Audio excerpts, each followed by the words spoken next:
¿Qué tal? Bienvenidos a este desafío.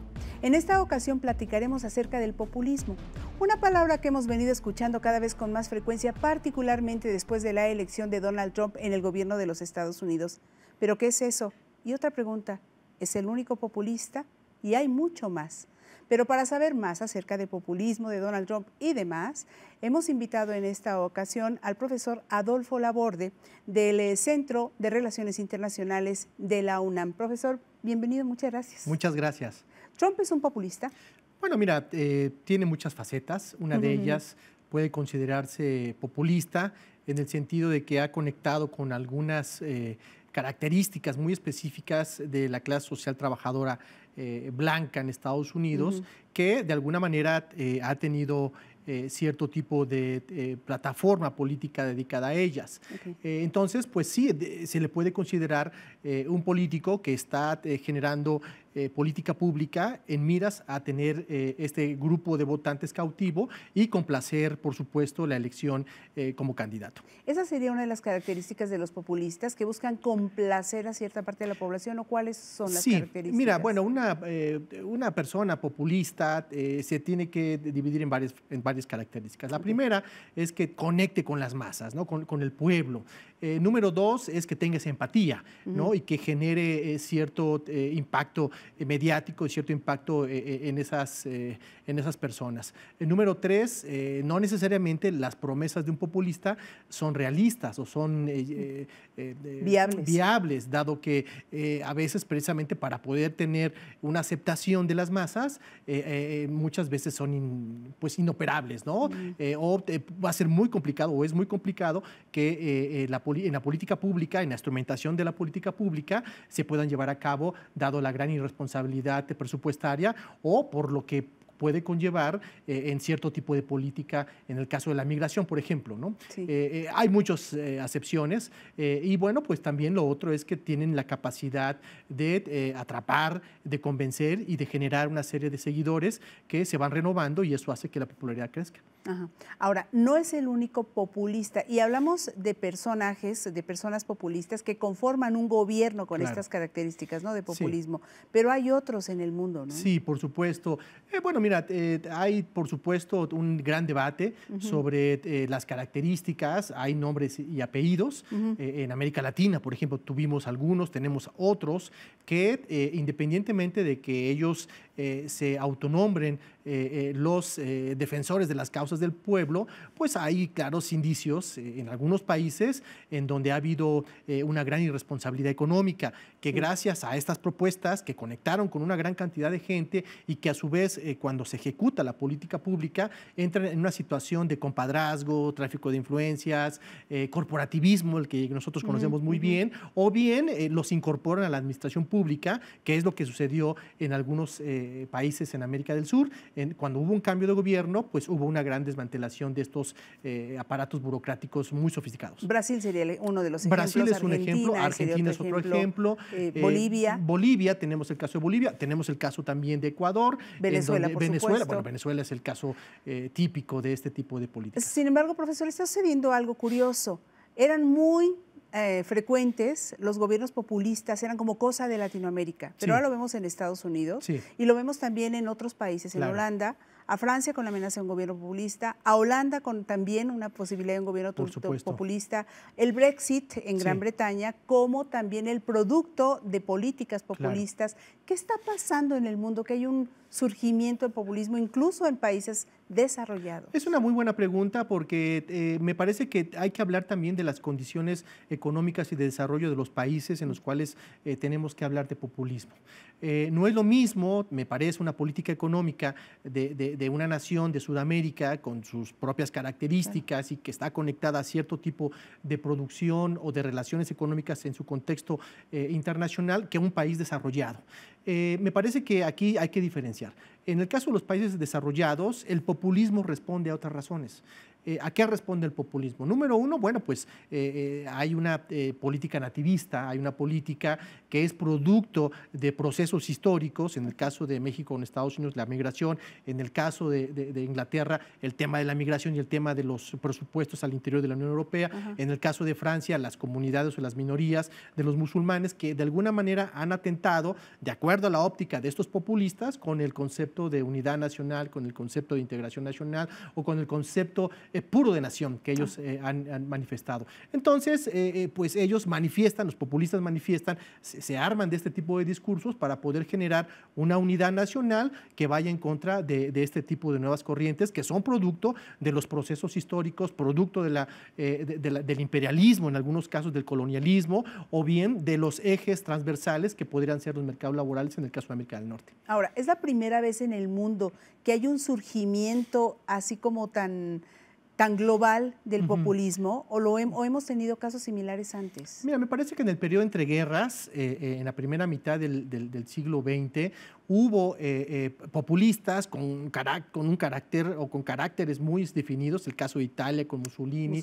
El caso de Hitler, por ejemplo, Franco, otro gran populista que tenía también un discurso muy bien acabado. Lo podemos ver también con Stalin, una persona muy popular que aglutinaba las masas y que generaba una unión entre el pueblo que los llevó a defender a su país de la invasión de los nazis. De Gaulle, por ejemplo, otro de la posguerra que luchó contra la invasión, más respetable, pero que también tenía este carisma que conectaba con las masas y que de alguna otra manera trataba de tener esa figura que era el símbolo nacional, ¿no? Entonces sí tenemos que modificar, tenemos que tener muy bien claro y hacer una diferencia entre los diferentes tipos de populistas. Claro. No es lo mismo un populista de un país del primer mundo o a un populista de un país del tercer mundo, porque las condiciones económicas son diferentes y las condiciones de sus ciudadanos son diferentes, independientemente de que tengan un discurso para el empleo, un discurso para poder despegar la economía, son completamente diferentes. Entonces, no estamos ante el surgimiento del populismo en el mundo, sino el resurgimiento del populismo Me en el parece mundo. que sí.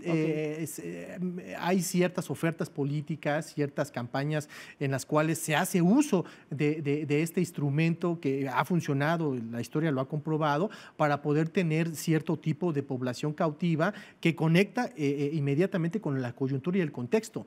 No podríamos hablar de un populismo de Trump con las clases medias blancas afectadas si no hubiera habido una crisis financiera en el 2008, 2009. Claro, ¿no? claro. Entonces, me parece que hay que conectar, hay que unir esos hilos para poder explicar lo que serían las condiciones socioculturales, socioeconómicas o sociopolíticas de cada país. Ahora, los nombres que nos menciona de los populistas de entreguerras, que luego estuvieron presentes, muy presentes en la Segunda Guerra Mundial, son populistas que además eran muy nacionalistas, o sea, sus gobiernos también hablaban de un nacionalismo exacerbado y eso condujo a lo que condujo la Segunda Gran Guerra Mundial. Sí, porque en nombre de la grandeza de las naciones, en nombre de la superioridad, en el caso del contexto de los alemanes con el tema de los arios, había, por supuesto, una unificación de criterios, había una alineación de voluntades que los llevó a lo que ya conocemos, ¿no? El tema del genocidio de muchísima población, no solamente de judíos, sino de algunos otros,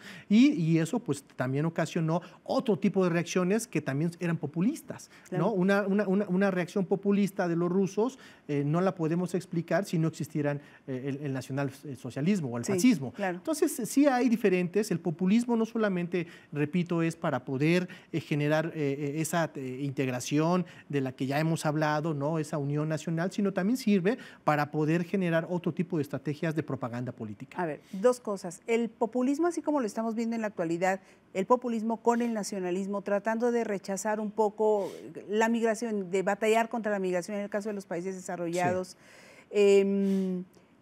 puede generar costos también de carácter económico. Sí, por supuesto, porque en el momento de que se genera esta oferta política restrictiva, nativista, excluyente con la migración, se tienen que generar políticas públicas.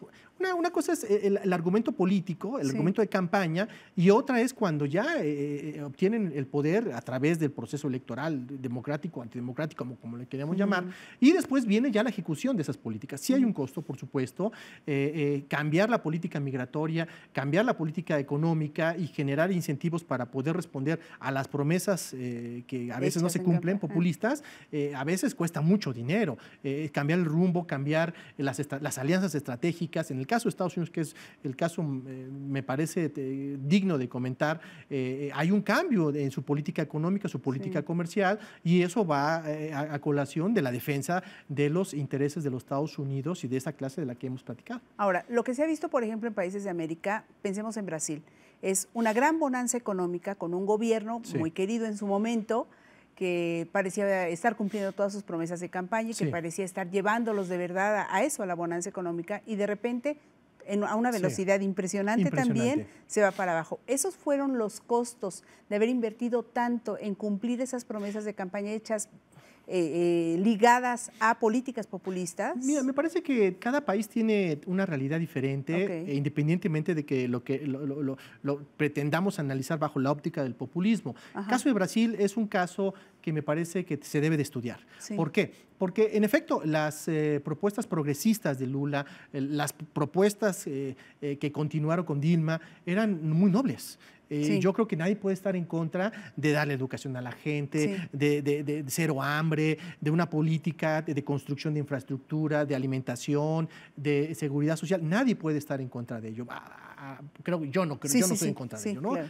Posiblemente habrá sectores, pero yo creo que si somos ligeramente inteligentes, eso es algo que va con el desarrollo del progreso de la humanidad. Claro. ¿Qué sucedió en Brasil? En Brasil sucedieron dos cosas muy interesantes. La primera es que ellos fueron víctimas de sus propias propuestas populistas. Al llevar mucha educación al pueblo, al sacar a mucha gente de la pobreza, generaron una masa crítica. Y esa masa crítica, cuando dejó de percibir las ganancias, los atributos, la política social por un tema económico, empezaron a protestar y posiblemente se conectaron con otra propuesta populista que son los que están gobernando el día de hoy. Brasil tuvo una política económica basada en la exportación de manufacturas, de materias primas, que desafortunadamente cayeron en los mercados internacionales y hubo una contracción económica y financiera internacional, lo que produjo una caída de sus ingresos. Ya no podían invertir en tantas promesas y en tanto gasto social. Y si eso le unamos dos grandes eventos que tuvieron, que fueron los Juegos Olímpicos y el Mundial, pues peor. Claro. Eso me parece fue el gran colapso de Brasil, que fue coyuntural. Ellos no pensaron que la venta de la soja, que la venta del petróleo que iban a sacar de las aguas profundas a las que se le invirtió muchísimo dinero, la venta de la carne, la agricultura, etcétera, etcétera, etcétera, iba a caer. Ellos no lo pensaron. Sin embargo, pasó. Entonces, eso, lógicamente, vino a dar como consecuencia una masa crítica, repito, que quería seguir viviendo de esos beneficios y el Estado brasileño no lo tenía. Entonces, vienen los casos de corrupción, vienen los casos de chivos expiatorios y es el final ya lo conocemos. Es decir, lo que usted me está diciendo, y ya con eso terminamos, de hecho ya tenemos que terminar, es las razones. El populismo, las políticas populistas no son necesariamente generadoras de un colapso económico posterior. Cada país tiene sus propias razones, no son las mismas en Brasil que en Venezuela y no necesariamente le va a pasar a Estados Unidos o a Francia o a Holanda si es que llegan a tener esos gobiernos. Sí, tienes mucha razón en lo que tú comentas, no podemos generalizar, depende mucho de la radiografía económica, depende mucho del potencial del país, porque si hay una muy buena planeación económica y se tiene el recurso para poder cumplir con las demandas, me parece que esa política económica responsable puede fungir y darle perpetuidad a los regímenes populistas. Doctor Adolfo Laborde, muchísimas gracias por habernos acompañado en este desafío. Con mucho gusto. Muchísimas gracias a ustedes. Hasta la próxima.